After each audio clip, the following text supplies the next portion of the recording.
Alright guys, welcome back to the channel. So we're in the Tesla today.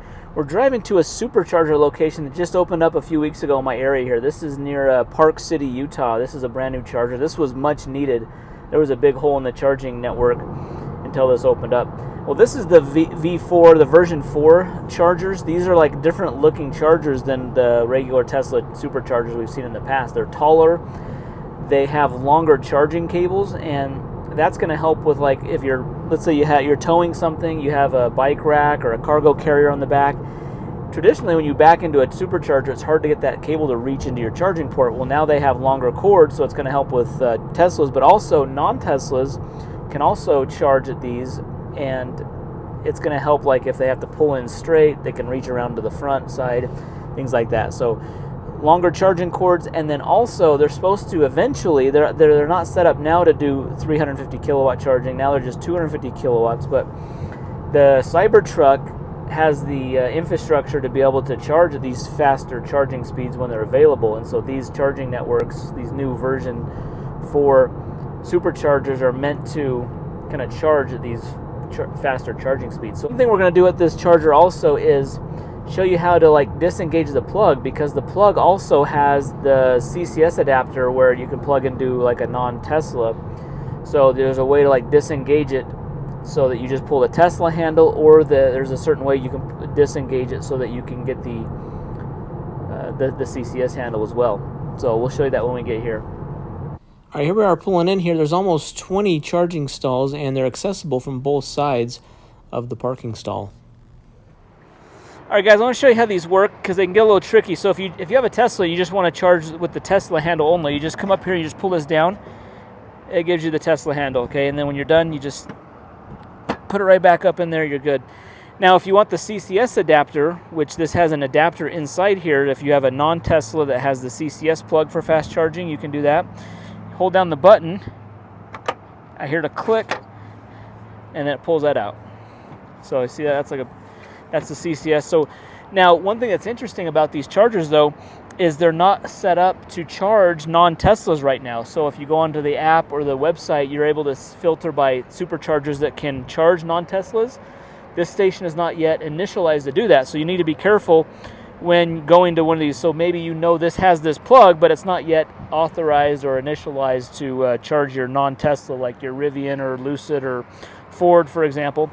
And then to put this back up there, just clips right back up there. So pretty easy, and nice that it's got the nice long cord. Look how long this cord is, though.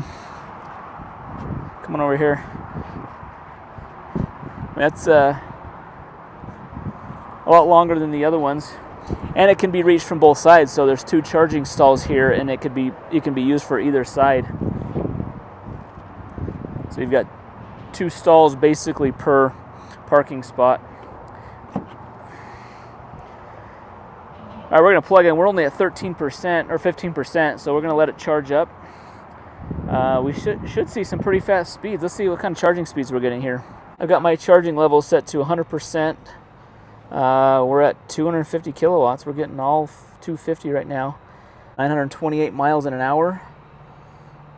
So it goes fast. The first, 40-50% of the battery goes really fast. Then it'll start tapering down. Now these gray pylons that are right in front of these charging stalls, they have an arrow pointing to them. They point to the right. So when you're in the stall, you want to use the right-hand charger. You can see here this one's pointing to the right.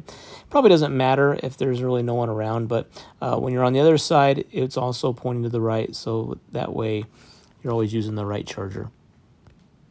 Now, there's a really cool restaurant probably about 200 yards away from the supercharger called Billy Blanco's. It's got a really cool, like, garage theme. It's got some really good food in it. We stopped there, had lunch as we were charging there. It's got a lot of cool, like, garage theme, motorcycles, cars on the wall. So, guys, check that out while you're in there. It was a fun place to visit. Now, after charging for about 40 minutes and having lunch, we're going to now go back to the car and get back on the road.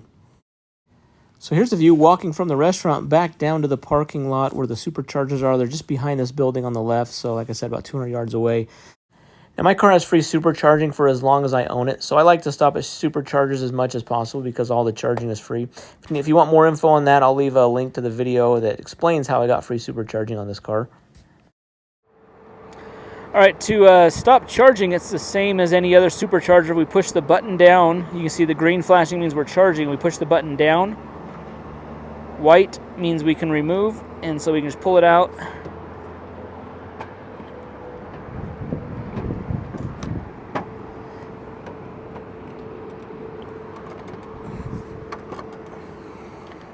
Kind of have to twist this to go back in. This is kind of a really, it's a really thick cable, and you'd have to twist it to get it back in like that. And one thing that's nice with this new software is there's a one-time charge. So I want to reset. So when I hit reset, it reset my charge limit down to 50. I normally keep it like 65, 70%. This time, because we were in the restaurant, I want to make sure I had enough time, and I did it all the way to 100%. What was interesting, to get from like 85 to 100%, that was going to take 20-25 minutes. So there is an idle fee. If you sit here longer, let's say you set your charge at 80% and you go to a restaurant and the car starts getting up close to 80%, once it hits your charge limit, you have 5 minutes to move the car before you start getting an idle fee, which is usually like $1 a minute. So that's why if I'm going to go to a restaurant or be away from the car for a little bit, I'll just set it all the way to 100. That way it's going to give me the most buffer, and I don't have to worry about the idle fee as much. Alright guys, so that was a successful supercharging stop. I really like those new charging stalls. I really hope Tesla implements those in all of their new applications, because I like the 2 stalls you can park on either side. I like the long charging cord mainly, and the speeds were fast. And it will be cool to see when they actually turn the speeds up, if they get 350. I don't know if this is a 2024 Model Y. I don't know if this can charge at faster speeds, like if Tesla ever turns those speeds up to 350. I don't know if this car can charge that. I guess we'll see. Well guys, thanks for watching the video. Be sure to hit that thumbs up button, subscribe, leave your comments down below, and we'll see you in the next one. Thanks.